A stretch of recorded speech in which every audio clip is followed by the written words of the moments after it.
Sasa naomba nikualike wewe binti wa Kimwela, tafadhali mixa Mchaga. Tunatamani sisi kaka zako tuweze kumjua shemeji yetu. Tunafahamu ni handsome, tunafahamu kipato kiko cha kutosha, pia tunafahamu ni mtu wa Mungu. Sasa tumie muda huu na wakati kama huu, kamshawishi, kamtafute popote alipo, mrejeshe hapa tumtambue rasmi, na baada hapo tukatambue baadhi ya ndugu jamaa na marafiki. Uko tayari eh? Haya shoga yangu, sepa sasa. Studio, peleke sasa mtumishi wa Mungu.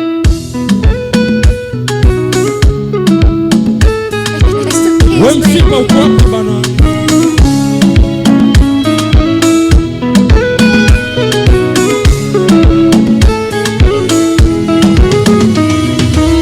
Kama sinamaliza kurasa kukusifia, hey. Matusi naiona BASATA wakinifungia, yes. Therufi zinazopata 100%, mjusi ukuta wa parasta na uparamia. Na kama penzi ni chupa la bia, nipe sana mlevi, niumbe njia, kwa maana we mlezi na unanijulia. Hawana hawawezi pakukuibia dia. Pawa pawa naishi wapawa, penzi lako mizani mizito, naishi wapawa. Pawa pawa naishi wapawa, penzi lako mizani mizito, naishi wapawa. Pawa pawa pawa naishi wapawa, penzi lako mizani mizito, naishi wapawa. Pawa pawa naishi wapawa, penzi lako mizani mizito, naishi wapawa.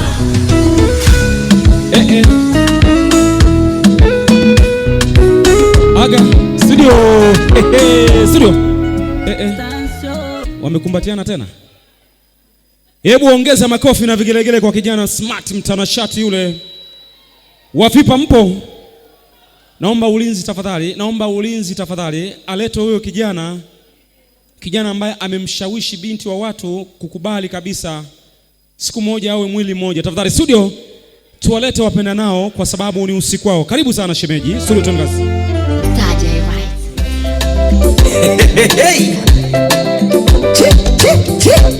Dar es Salaam joto moto liwalo na liwe, leo namtangaza, sitaki nishauriwe, namtangaza.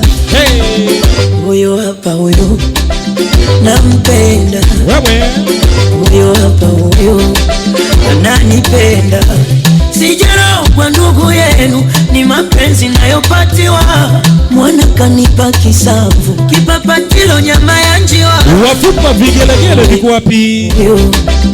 Nampenda, huyo hapa huyo ananipenda. Sheba, sheba, sheba, sheba. Ati kwa jiki debe tupu, hacha zako kelele, ure wajikausha sauti, hacha zako kelele. Tandika mkeka ukae utulie, hacha zako kelele. Sisi bado, hacha zako kelele. Sante official next time. Ebwana inakuwa the new couple in town. Ebwana hapa vipi? Tayari tumemwalika na tumetambua rasmi ujio wa kijana fulani handsome. Kijana fulani hana mambo mengi, kwa muonekano wa haraka, pesa sio shida ni matumizi tu. Ongeza makofi na vigelegele kwa handsome. Alafu naomba niwamegee siri. Siku zote wakaka weusi huwa wana upendo wa dhati. Alafu tulikutana kwenye kao pale Mlimani Sita, tulikubaliana wakaka weusi wasiteswe kwenye mapenzi. Ongeza makofi kwa wakaka weusi wote. Mwenye safari ya mapenzi we dereva imara. Haya, asante. Matilda we mtundu. Naona shemeji ana Aga shem kama shemu. Alafu mtu wa system anyway tuyaache hayo.